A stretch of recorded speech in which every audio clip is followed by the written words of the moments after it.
Hey guys, welcome back. We're GOT Outpost.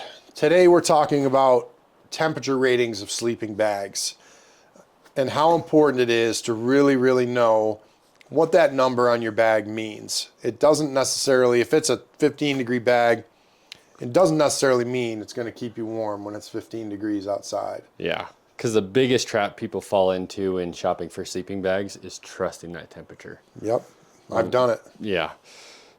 So the biggest thing about the temperature is there is actually a standard that has been implemented to basically hold all these brands accountable and on level playing field.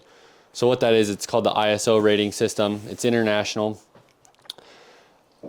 Basically, there's 3 tiers to it. So there's a comfort, and then a limit, and an extreme. Comfort is basically for cold sleepers. Limit is for warm sleepers. And then extreme is basically just the survival temperature rating. Diving into that, so we're gonna give you guys a couple examples. We have 2 different types of Nemo, or 2 different Nemo bags. One is men's, one is women's. They're both disco.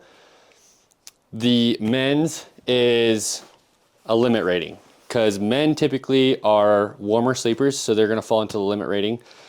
One thing to keep in mind, both of these bags are 15 degree temperature rated and marketed as 15 degree bags.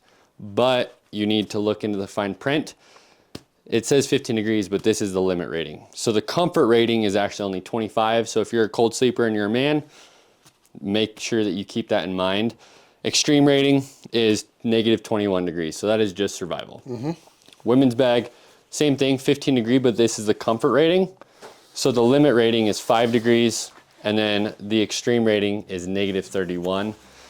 Those are things just to keep in mind when diving into this.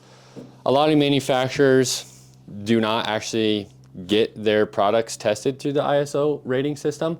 So they just have their manufacturing estimate temperature. I fell into that trap when I was first shopping for a bag. It was on the first archery elk hunt I ever went on. I didn't have much money at the time.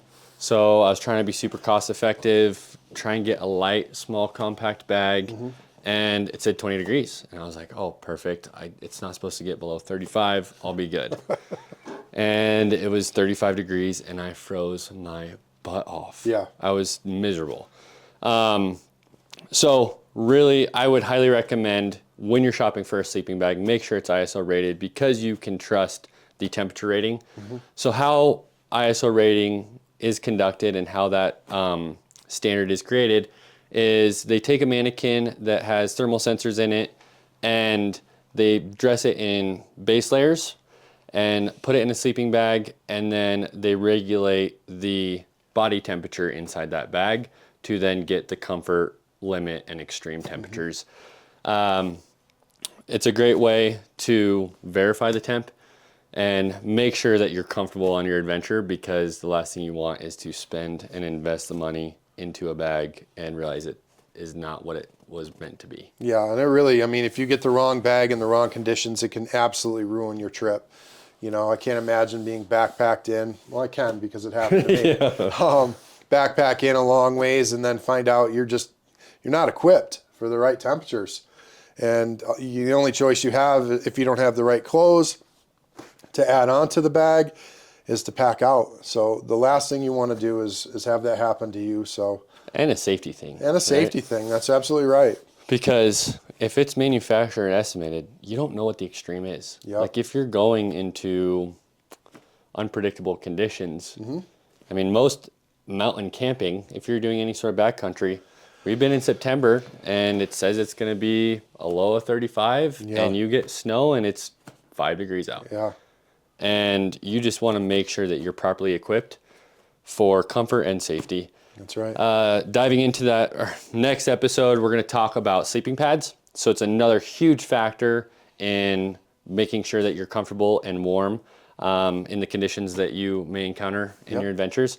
So we'll touch on that on the next episode, and we look forward to seeing you guys there. See you later.